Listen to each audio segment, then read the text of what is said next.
আজকে কোন নারী নিরাপদে নাই আমার ভারতে। বাইরে বেরোলে তার বাপ মা শিওর নয় যে আমার বেটিটা নিরাপদে আসবে। হয় রেপ হয়ে কোন জায়গায় মারা যাবে, হয় রেপ হয়ে তাকে গায়েব করে দেওয়া হবে, নাই রেপ হয়ে তাকে পুড়িয়ে দেওয়া হবে।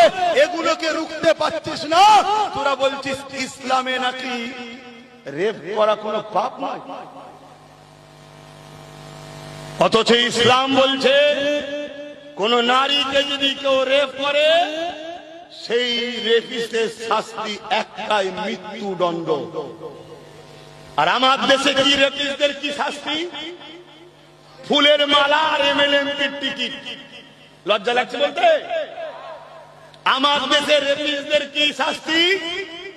যদি কেস চলে কোটি কোটি টাকা কোর্টে লাগিয়ে উকিল ফিট করে তাকে জামিন করার জন্য চেষ্টা করছে। তারা আবার ইসলামের বিরুদ্ধে মুখ লাগে।